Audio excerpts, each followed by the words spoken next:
Mediapart.fr. Omicron, Blanquer a annoncé le nouveau protocole dans les écoles depuis Ibiza. Après son passage remarqué à Ibiza, après son set radical à la Sorbonne, après son succès au club Le Protocool, un cas positif, DJ Blanquer crée la surprise avec un album de reprise a cappella intitulé Pourtant que la montagne est belle, Réappropriation culturelle. en voyant un vol d'hirondelles, que l'automne vient d'arriver.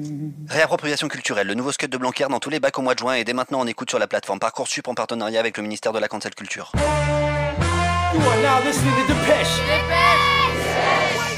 Salut, c'est Livo et je découpe les journaux avec mon micro. Ouest France, l'union de la gauche au point mort. Bon allez, cette semaine, c'est soupe à l'oignon pour tout le monde. Oh là là là là. Si. Je suis la seule candidature écologiste. Quoi, Anne Hidalgo dit, puisque je suis écologiste, je me rallie à Annick Jadot. C'est pas simplement un concours de savonnette. Et Annick Jadot se dirait, je fais un effort et je me rallie à Mélenchon. Je ne suis pas leur copain. J'ai cru vraiment qu'il y aurait des efforts pour l'homme de la gauche. Bon c'est pas gagné cette soupe là. La politique aime les symboles et Christiane Taubira aime l'histoire. C'est sur la colline de la Croix-Rousse à Lyon qu'elle a lancé sa candidature. En fait, elle fait sa déclaration de présidente ici ? Ouais. Moi, j'habite ici depuis 30 piges. Alors elle est venue en bas de chez moi, Je comprends pas, il y a encore des gens qui croient à ces conneries. dans mon quartier de la Je suis Croix-Rousse. née dans la classe ouvrière. Quartier historiquement de gauche. Mon papa, il était militant de gauche, syndicaliste, CGT. Elle est arrivée à 11h pile. Vous êtes contente qu'elle vienne ici en tout cas ? Je sais pas. Et elle est repartie à 12h10. En tout cas pour vous, c'est pas un grand élan d'espoir, Christiane Taubira. Un grand élan d'espoir. Non, t'aurais plaisanté. Mais ce samedi matin-là, il y a du brouillard. Et la gauche a froid. Désenchanté. La gauche a faim. J'étais de gauche, je suis de gauche. Elle veut de la soupe. Mais c'est triste. Elle veut de l'oignon. Vous avez vu la foule là ? Mais elle n'a que crouton. À pleurer, il n'y a personne. Elle pense que l'oignon de la gauche, ça va pas y arriver. Non, elle en est persuadée qu'elle va y arriver, mais... c'est pas ce qu'elle dit là. C'est pas ce qu'elle dit. Le Figaro, présidentiel, 12 militants entament une grève de la faim pour l'union de la gauche.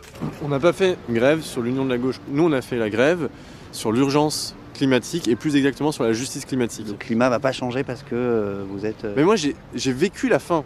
Nous, on a vécu une transformation qui était très très forte dans cet acte de grève et je pense vraiment qu'on a une urgence à s'incarner.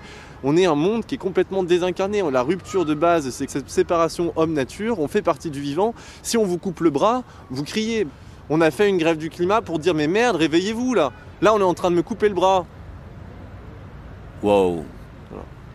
Là, je me suis dit, des jeunes prêts à mourir ou à s'amputer d'un bras. On est des jeunes. Ça va sans doute déclencher l'oignon de la gauche. Quand même, on devrait se réveiller. Mais quand je suis arrivé pour les rencontrer, c'était le 8e jour de leur grève. Et on a dû arrêter parce que on avait quand même de plus en plus de personnes qui commençaient à avoir des problèmes. Et ils venaient d'arrêter de jeûner. On veut sauver des vies. J'aurais même pas dû le faire. J'ai un peu mis ma vie presque en danger aussi. Du coup, j'ai foiré la seule blague que j'avais préparée pour ce reportage. J'avais ramené un oignon.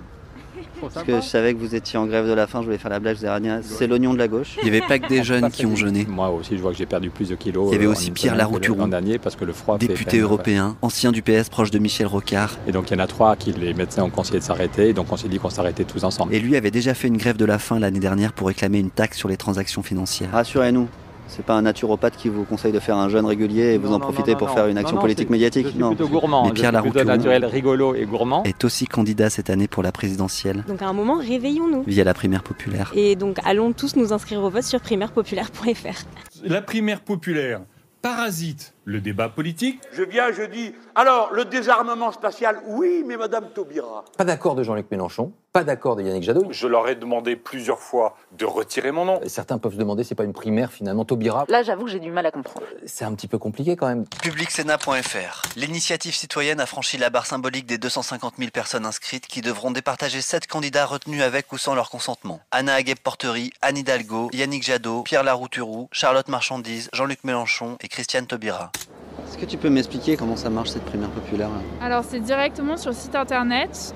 Il suffit d'avoir du coup un numéro de téléphone, une adresse email et une carte bancaire française. Ça veut dire que si j'ai 2 cartes bancaires, 2 adresses mail, 2 numéros de téléphone, je peux voter 2 fois ? C'est vrai que c'est un écueil qu'on peut avoir. Alors, primaire populaire, il faut adhérer au socle commun. Le socle commun, c'est pour une république écologique, pour une république sociale, pour une république démocratique. Écologie, social, démocratie. Ah bah ouais, j'adhère à fond là. Donc si j'ai ça, je m'inscris après. C'est ça, on configure un mot de passe et ensuite... un donc mot de ça passe peut avec des faire, majuscules, avec des virgules. Oui, c'est ça, un mot de passe assez fort. Non, prénom. J'accepte que mes données personnelles soient traitées par le groupement primaire populaire. Putain, j'ai l'impression d'être sur le site de la Redoute là. Le Monde. 16,5% des Français sont démunis face à la dématérialisation accélérée des services publics et privés. Alors, on a 7 candidats, les lecteurs votent en évaluant chacune des candidatures avec des mentions comme très bien, bien, assez bien, passable, insuffisant. Qu'est-ce que c'est que ce truc ? Ça s'appelle le vote au jugement majoritaire. Pour chacun candidat, on dit bah ouais, moi je le trouve très bien, celle-là je le trouve plutôt passable. Enfin voilà, on peut mettre même la même mention à 2 candidats, on n'est pas obligé de choisir. Ensuite, on va prendre la médiane, du coup l'avis de la personne qui est au milieu en fait. Ah oui, c'est pas la moyenne. Ouais. Quelqu'un qui a plein de à rejeter peut finalement gagner. Oui, c'est ça. Le but c'est de faire peser moins les extrêmes. Ça aurait pas été plus simple de faire une galette des rois ? Le jugement majoritaire a été adopté par plusieurs partis politiques, notamment par La République En Marche. Et pendant ce temps-là, à Paris, Anne Hidalgo essaye de faire l'union avec les profs. Ils nous ont pas vendu, la jatte elle a commencé à serrer la vis et maintenant on paye les pots cassés. Et eux ils viennent, ils se pointent en manif là, la veille des élections.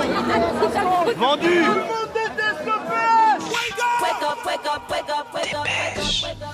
Il n'y a pas de masque, désolé, c'est vrai que... C'est vrai que là je suis avec une future présidente de la République qui sort de la douche, serviette dans les cheveux, t-shirt de foot, tongs, pas de masque.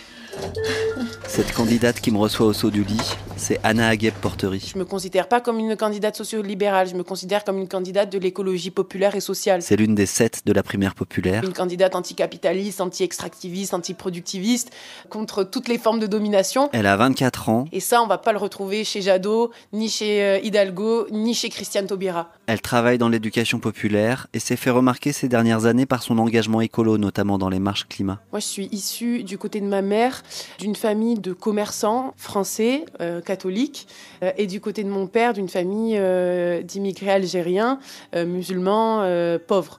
Je dis ça parce que j'ai vraiment développé rapidement une conscience de classe.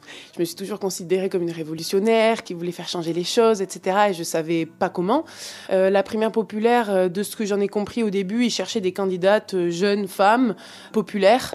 On m'a recommandé et puis voilà, je suis là aujourd'hui pour porter un message. Et il n'y a eu aucun relais. La primaire populaire ne l'a pas partagé, que Christiane Taubira annonce sa participation. Et là, il y a tout un engouement, beaucoup de partage d'articles, etc. Et je trouvais ça pas juste parce que finalement, je suis candidate au même titre qu'elle, même si je me frotte à la pression que met aussi les partis sur la primaire populaire pour faire en sorte de nous évincer. Nous, candidature citoyenne. Parce qu'on m'a poussé à réfléchir le maintien de ma candidature, parce que soi-disant, je pourrais faire peur aux gros candidats. Après, c'est pas simple, parce que voilà, il y a une petite désillusion, mais j'en suis là aujourd'hui, où finalement je me maintiens. Donc je suis candidate à l'élection présidentielle, je me soumettrai au vote de la primaire populaire, et je soutiendrai le ou la vainqueur. Mais on sait pas ce qui va arriver. Même si c'est Anne Hidalgo. C'est tellement dur, c'est tellement dur. Si toi aussi tu veux une candidate qui exauce tes rêves d'oignon de la gauche, l'utopie, c'est pas le monde qui n'existe pas, c'est celui qui n'existe pas encore. Et qui veut t'inclure dans un grand projet commun, c'est pas l'irréalisable, mais l'irréalisé. Alors en 2022, adhère à la start-up de la primaire populaire. J'ai aussi compris qu'il fallait rentrer dans le système pour le renverser. Et mets plein d'étoiles sur Anna Agueb-Portery. Si tous les dégoûtés s'en vont, il reste que les dégoûtants. Et surtout, votez Dépêche chaque mercredi sur Arte Radio. La République, c'est nous. À la semaine prochaine. Arte. Avant, si t'es élu, tu vas avoir des coups de fil un petit peu, donc j'imagine Joe Biden va t'appeler pour te féliciter. Qu'est-ce que tu lui dis ? Radio. Ouais, je lui dis « Hey Joe, thank you very much for your support. I will be very happy to meet you and to talk. »